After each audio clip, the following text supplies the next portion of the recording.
Hello Nilima, কি হইতেছে এসব? উনি কি বলতেছে? উনি কি তোমার হাজবেন্ড? আমি তোমার সাথে কালকে কথা বলি, হ্যাঁ রাখি। নীলিমা, নীলিমা, তুমি কি বলতেছো?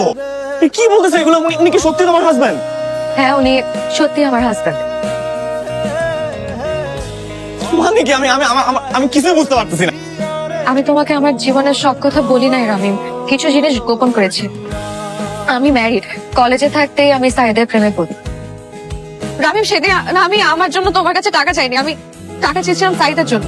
ও নেশার টাকার জন্য আমাকে অনেক প্রেশার দিচ্ছিল, বলেছিল যে হোস্টেলে চলে আসবে। আমি কি করব কিছু ভাবতে না পেরে আমি তোমার কাছে টাকা চেয়েছি। আমি এক্সট্রিমলি সরি। তুমি ওনাকে ডিভোর্স দিচ্ছ না কেন? আমি চাইলেই ওকে ডিভোর্স দিতে পারবো। ওর কাছে আমার কিছু ইন্টিমেট ছবি আর ভিডিও আছে। আমি যখনই বলি যে আমি ওকে ডিভোর্স দিব, ও আমাকে ছেড়ে দেয়, যে ছবিগুলো ভাইরাল করে দিতে। কি বলছো এগুলো? আমি না আসলে হচ্ছে ওই রূপকথা রাজকন্যার মতন, যার প্রাণ ভ্রমণটা রাক্ষসের কাছে রয়ে গেছে। তুমি জানো আমি রাতে ঘুমাতে পারি না, খেতে পারি না, সবসময় একটা আতঙ্কে থাকে যে কখন উনি আমার কাছে এসে উল্টাপাল্টা কিছুটা করে বসবে, আমি কিছু করতে পারবো না। তুমি ওনাকে ডাক দাও, আমি কথা বলবো। আমি ওনার সাথে ডাক করবো। কি বলো এসব? আমি ঠিকই বলছি, তুমি ওনাকে ডাক দাও। আমি কথা বলবো। তুমি ব্যবস্থা করো, আমি কথা বলবো, আমি দেখা করবো। না, উনি অনেক খারাপ মানুষ। আমি প্লিজ, তুমি এই ভুল করো না। উনি অনেক অনেক খারাপ। নীলিমা, তোমাকে বাঁচতে হবে। তুমি আমাকে ডাক দাও।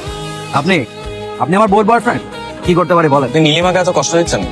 দরদ, আপনার দরদ দেখে তো আমার মনে হচ্ছে আমি বিষ খাই মরে যাই। দেশে কি আইন কানুন নাই? আপনি কি মনে করছেন যে দিনের পর দিন ছবি ভিডিও দিয়ে ব্ল্যাকমেল করে যাবেন আর আপনার কিচ্ছু হবে না? করবো। কি করবি তুই? কি করতে পারবি আমাকে বল।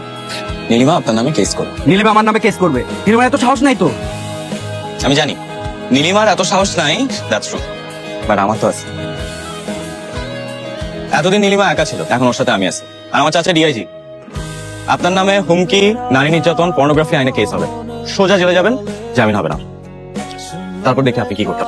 আমার ছেলে আমাকে সব বলেছে, মা তোমার অবস্থা হয়েছে আমার এক আত্মীয়র মতো। ওর এক ফুপু, তারও এরকম একটা খারাপ লোকের সাথে বিয়ে হয়েছিল। তখন আমরা সবাই তার পাশে দাঁড়িয়েছিলাম। এখন আলহামদুলিল্লাহ সে ভালো আছে। কিন্তু আন্টি, আমি যাকে বিয়ে করেছি সে খুব খারাপ মানুষ। কিন্তু তুমি তো ভালো মানুষ, ভালো দিয়ে তো খারাপকে জয় করতে হয়। তুমি কিন্তু একদম কান্নাকাটি করবে না। আপনারা দুইজন না থাকলে আমি একদম খড়কুটোর ভেসে যেতাম। এখন তোমরা বসে গল্প করো। বলছিলাম না, আমার আম্মু অনেক ভালো। ইউ জাস্ট লাভ হার। তোমার আমার জন্য অনেক কিছু করেছিল। 20 লাখ টাকা চাইছে, দিলেও তোমাকে ডিভোর্স দিয়ে দিবে আর ছবি ভিডিও যা আছে সব ডিলিট করে দিবে। দেখছো ও এইভাবেই আমাকে ব্ল্যাকমেল করে। কোথায় পাবো আমি 20 লাখ টাকা? আমি দিব। তুমি দিবা মানে? কি বলো এসব? দেখো, আমি টাকা দিয়ে হলেও আমি চ্যাপ্টারটা ক্লোজ করতে চাই। তোমার কোনো টাকা দিতে হবে না, আমি যেভাবে আছি সেভাবেই থাকি। তোমার কিছু করতে হবে না প্লিজ। এটা তো কোনো জীবন না নীলিমা। কি করব বলো? ভাগ্যে যা আছে মেনে নিতে হবে। ভাগ্য বদলাতে হবে। তুমি জীবনে একটা ভুল করে ফেলছো, ফাইন, বাট এই ভুল নিয়ে সারা জীবন পড়ে থাকলে তো হবে না। এখান থেকে বের হয়ে আসতে হবে নীলিমা। কেন? তুমি কোনো চিন্তা করো না, আমি দেখি কি করা যায়।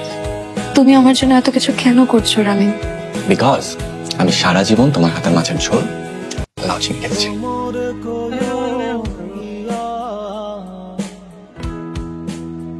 হ্যালো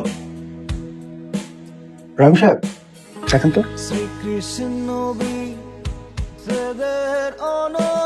এটা কি আপনার 20 লক্ষ টাকা হাতিয়ে নিয়েছে? না।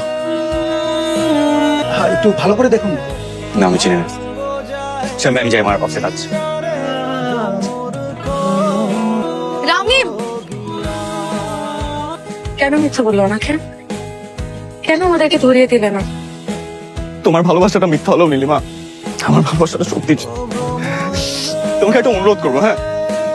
তুমি যে মাফ করার প্রতিদান যদি তুমি আসলেই চাও, কোনোদিন কারোর সাথে এরকম প্রতারণা করো না।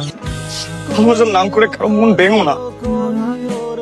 আজকে তোমার জন্য আমার মা শয্যাশায়ী। উনি কোনোভাবেই মেনে নিতে পারতেছে না যে ওনার সাথে এত বড় একটা প্রতারণা হয়েছে। তুমি নিজে ট্রমাটাইজ, আমার জীবনটা পুরো ক্লোজ করে দিস,